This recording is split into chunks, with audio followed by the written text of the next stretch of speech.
Salut à tous, donc de retour sur la chaîne. On va parler d'un couteau Made in USA aujourd'hui, donc de la marque Flagrant Birds. Donc bon, on va le sortir.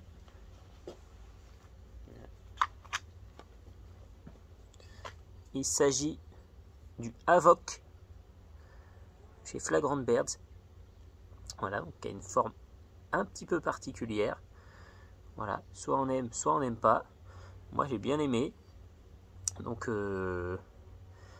voilà, une lame défensive. Là on est sur du défensif, on n'est pas spécialement sur de l'EDC. Après, comme toujours, ça fait l'affaire. On va prendre l'étui aussi, donc on y est. Hop. Étui Kydex. Voilà, moi j'ai mis un Ulticlip. Le modèle de base, si vous l'achetez sur le site ou ailleurs, moi je l'ai eu, voilà, je l'ai trouvé en France, donc voilà, quelqu'un s'en séparait, donc j'étais sur le coup, comme je peux dire. Normalement, il y a une petite chaînette, voilà, pour mettre autour du cou, et deux belt loops, voilà, qui sont fournis avec normalement. Donc le Havoc. Donc là, on est sur du costaud, hein, du Made in USA.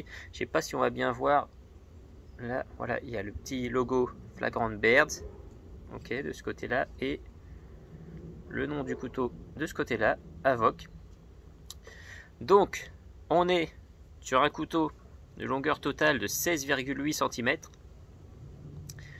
On a 6,3 cm de lame.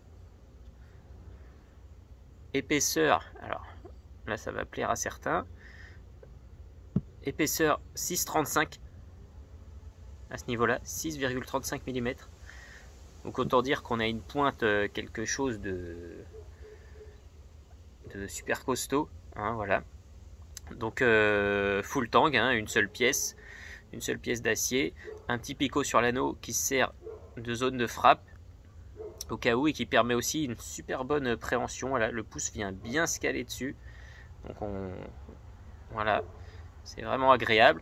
On peut le prendre aussi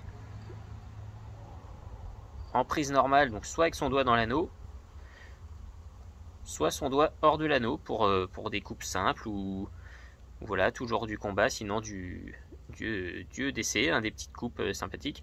Donc voilà, pour tout un tas de tâches qu'on pourrait avoir à faire.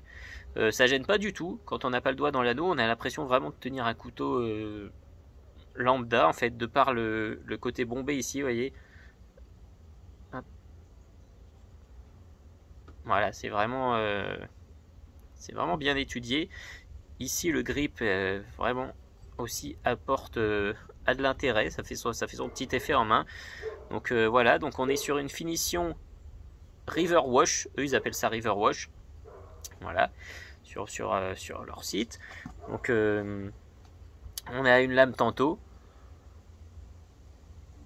Voilà, comme on peut voir. On est sur un acier 10,95. Donc du Made in USA, donc ben généralement c'est du costaud, voire du très costaud. On a une résistance de 56, entre 56 et 58 HRC. Voilà. Donc personnellement, moi j'adore ce couteau. Voilà, je l'avais vu depuis un moment et une fois j'ai demandé clairement. N'hésitez pas, d'ailleurs, tiens, je vais en parler. N'hésitez pas quand vous êtes dans des groupes de couteaux sur Facebook. N'hésitez pas quand vous êtes n'importe où, sur des groupes, sur des forums, sur des trucs, à demander, à poser les questions parfois si les gens n'ont pas le modèle finalement que vous cherchez, et posez juste la question et parfois on est bien surpris. Moi je vais être honnête avec vous comme souvent dans mes vidéos. Voilà, ce couteau là il coûte dans les 130 euros je crois, 139 euros, un truc comme ça. Enfin on peut le trouver un peu moins, un peu plus. Moi j'ai posé la question, un gars s'en séparait, je l'ai eu pour 95 euros. Il n'a pas une égratignure. Le gars s'en est quasiment jamais, je crois, jamais servi même du tout. Ben voilà, vous voyez, comme quoi parfois demander, et ben ça paye.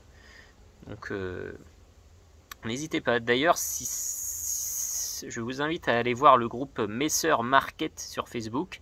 Donc M-E-2-S-E-R M-A-R KET, pardon. J'ai vu une annonce passer pour exactement le même modèle dans cette couleur-là. Il existe aussi en kaki, en OD, en kaki, en OD, qu'est-ce que je raconte, en coyote et en OD. Voilà. Donc pour ceux que ça intéresse, mais j'ai vu aussi une annonce passer, donc n'hésitez pas à aller voir si c'est toujours d'actualité. Voilà, je le dis aussi dans la vidéo parce que on sait jamais, hein, ça peut être intéressant. Donc on est vraiment sur quelque chose de bien fini, hein. Les finitions sont très propres. Voilà, le revêtement est top. On a un couteau vraiment costaud, facile à aiguiser. Voilà, la forme n'est pas très compliquée à aiguiser. 10,95, ça s'affûte assez bien. On est vraiment sur quelque chose de bien fini et de l'intérêt, je trouve, ici, c'est vraiment intéressant sur un couteau de ce type d'avoir une pointe super solide et ça n'ampute pas du tout la force de pénétration. Alors j'ai pris une feuille de papier, donc on va pas voir grand chose, enfin c'est pas un test, mais vous voyez ce que je veux dire, j'appuie à peine. Voilà, pour ceux qui se demandent, voilà, on est sur, de par l'épaisseur, on est quand même sur quelque chose, j'appuie pas quoi, hein, vous voyez. Donc ça c'est vraiment intéressant. Voilà. Moi j'ai repris un peu le tranchant parce que c'est jamais très enfin voilà, chacun ses goûts. Moi j'ai repris un petit peu le tranchant, mais sinon en sortie d'usine il tranche très bien. Voilà, donc on est sur une pointe solide comme je dis. On va, j'ai pris une bûchette de bois là. Donc vous allez voir, on peut y aller quoi. Hop, j'hésite pas à y aller. Comme vous avez vu, j'ai tapé fort, ça bouge pas, voilà, ça bouge pas, tout va bien. Donc voilà, l'étui a une très bonne rétention. Voilà, hop, tac. Voilà ce que je peux vous dire sur le Avoc. Donc c'est plus un couteau à vocation tactique comme souvent, hein, mais qui fait aussi ça part des choses en EDC et de par sa taille en plus on peut le dissimuler assez facilement. Enfin voilà, pour ceux qui connaissent la chaîne, c'est souvent des petites lames tactiques EDC, donc c'est vraiment très intéressant.